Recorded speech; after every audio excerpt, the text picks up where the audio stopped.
جمال رئیسانی، آپ بتائیں، ایک تو ینگ پارلیمنٹیرین ہیں، منسٹر بھی رہے آپ، اور آپ کا اور ٹیررزم کا تعلق بھی بڑا پرانا ہے جی، آپ کے والد صاحب نے بھی شہادت حاصل کی ہے. آپ ذرا تھوڑا بتائیں گے، شاید باقی لوگ سیاست کر رہے ہوں، آپ کو شاید بہتر پتہ ہوگا یہ بدامنی کی اصل وجہ کیا ہے. نوجوان مایوس ہو کر اسلحہ اٹھا رہے ہیں کہ بھارت کی پروکریسی رن کر رہے ہیں، اور جو سرفیس زمین ہے وہ افغانستان کی استعمال ہو رہی ہے. کون ہے ذمہ دار؟ ذرا تھوڑا آپ بتائیے گا، شاید آپ کی آواز سب سن سکیں. بالکل جی سلمان، بہت شکریہ آپ کا اپنے شو میں مدعو کرنے کا. سب سے پہلے تو ایک کنفیوژن سے ہمیں نکلنا ہوگا.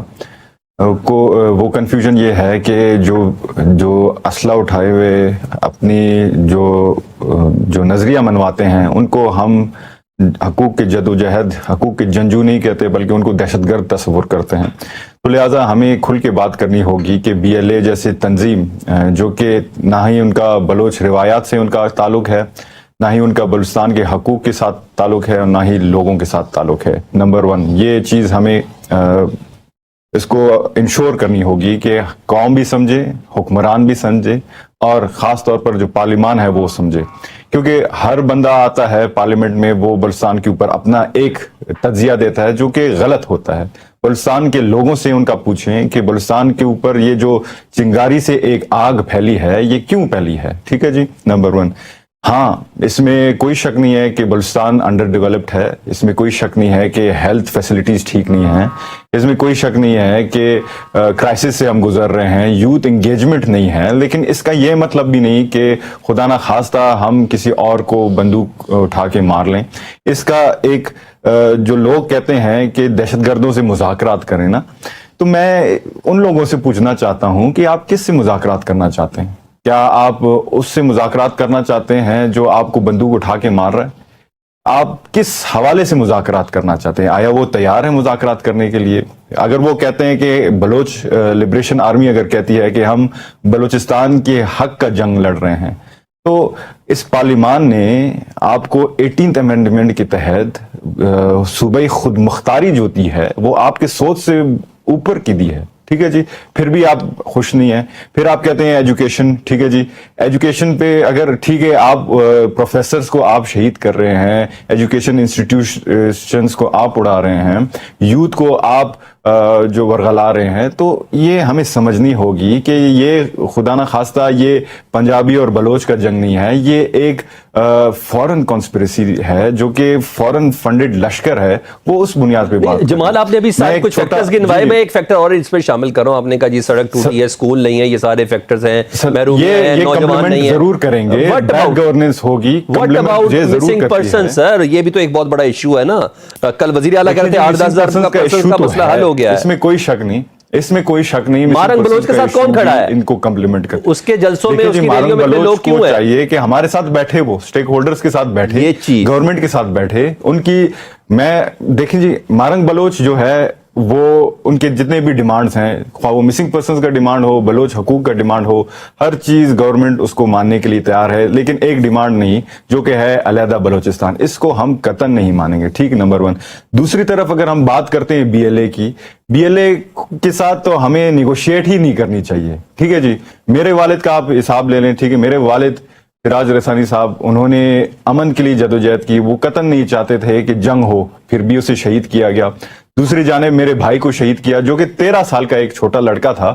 آپ سمجھیں کہ اگر 13 سال کے چھوٹے لڑکے کو شہید کرنے سے اگر بلوچستان آزاد ہوتا ہے تو آپ مجھے بتائیں، اگر بلوچوں کے حقوق ان کو ملتا ہے تو آپ مجھے بتائیں. تو یہ دو چیزیں ہم مکسڈ اپ نہ کریں.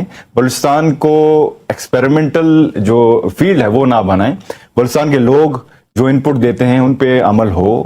ٹھیک ہے، گڈ گورننس ہمیں لانا چاہیے. بیڈ گورننس جو ہے ٹیررسٹ کو کمپلیمنٹ کرتی ہے، تو اس پہ ایک لانگ ٹرم پالیسی بنانا ہوگا. اور تب یہ پالیسی بنے گا جب سارے پولیٹیکل پارٹیز کنسنسس پہ ہو.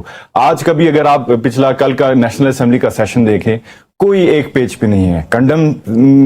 کنڈمشن ہم کرتے ہیں، ٹھیک ہے جی، ہم کہتے ہیں کہ مذمت ہو، دہشت گردوں کے خلاف کارروائی ہو، لیکن مجھے بتائیں کارروائی کیسے کرنی ہے. ایک پیج پہ ہوں کہ بھائی کارروائی کیسے ہو. جو میں انڈرسٹینڈ کر سکا ہوں، آپ کہہ رہے ہیں جو مارنگ بلوچ والا فیکٹر ہے، ان لوگوں سے سیاسی لوگ گفتگو کریں، اور جو یہ اسلحہ لے کے کھڑے ہیں ان کو نیست و نابود کرنا ضروری ہے. یہ ریاست کو چیلنج کریں. بالکل آپ بتائیں کہ آپ نے مارنگ بلوچ کو انگیج کرنے کی کوشش کی ہے ان دنوں؟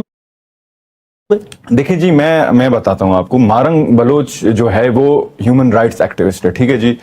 बजाते ट्राइबली हम उनको इंगेज कर सकते हैं, पॉलिटिकली हम उन नेशनलिस्ट को इंगेज करते हैं, जैसे कि डॉक्टर मालिक बलोच साहब हो गए, महमूद खान अचकज़ई साहब हो गए। हम बैठ सकते हैं, उनको उनकी ग्रीवेंसेस सुन सकते हैं, लेकिन जहां तक बात है टेररिस्ट ऑर्गेनाइजेशंस का, हमें उन के खिलाफ आयरन फिस्ट के साथ काम लेना होगा जी। अगर बलूचिस्तान के साथ 800 किलोमीटर का साहिल और इसका महल वकू मादनियात से माला माल ना होता तो पाकिस्तान के हुक्मरान हमें भी बंगालियों की तरह कहते, इधर तुम इधर हम।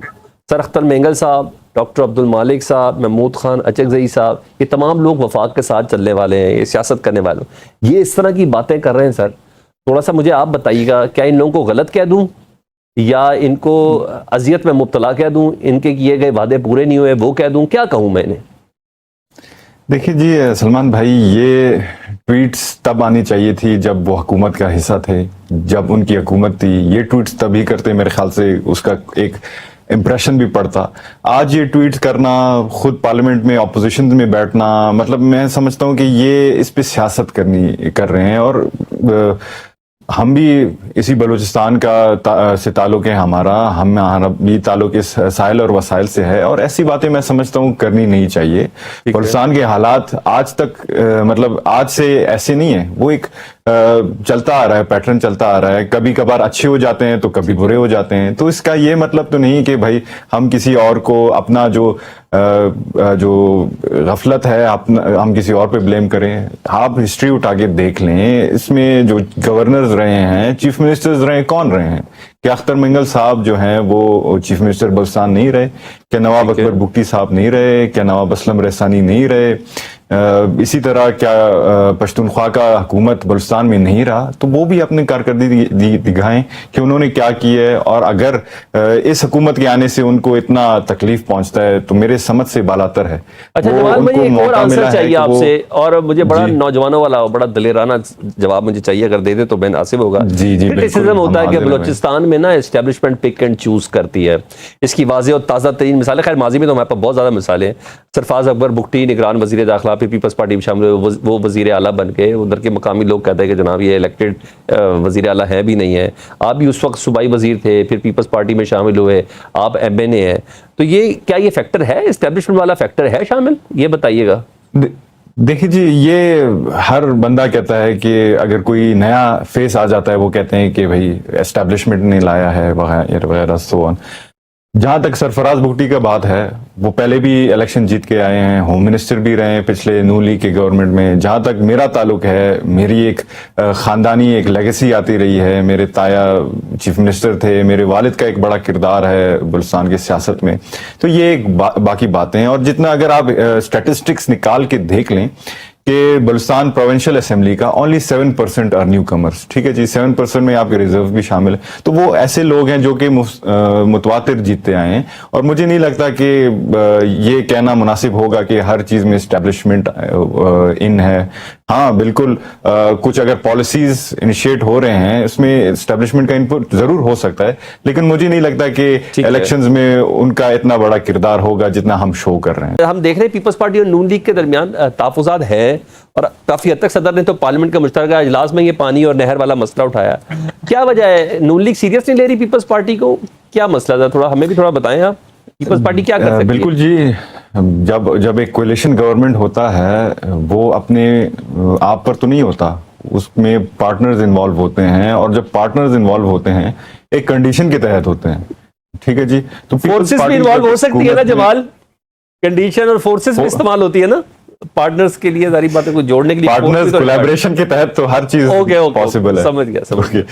तो ये था कि हमने कंडीशंस रखी थी कि हमारे जितने भी खास तौर पर सिंध और बलूचिस्तान जितने भी हमारे स्टेक्स हैं उधर, हमारे इनपुट लेने के बाद ही जो मेजर फैसले होंगे वो होंगे। फॉर एग्जांपल जो पानी का मसला है या बलूचिस्तान में दूसरे रिसोर्सेज का मसला है, तो हम उनको चाहिए था कि हमें ऑन बोर्ड लेते तो शायद उन्होंने ऐसे कुछ हमें कुछ समझा ही नहीं या हमारी इनपुट को अहमियत ही नहीं दी, तो नाराजगी थी। तो अभी सदर साहब ने जैसे आपने कहा कि एक डायलॉग हमारा स्टार्ट है, तो उम्मीद है कि इस पे कॉन्सेंसस होगा और एक पेज पर आएंगे, क्योंकि ठीक है। सिंध को हम ज्यादा जानते हैं, पीपल्स पार्टी बलुचिस्तान को हम ज्यादा जानते हैं, तो इस पे हमें एक दूसरे का कोलैबोरेशन चाहिए। और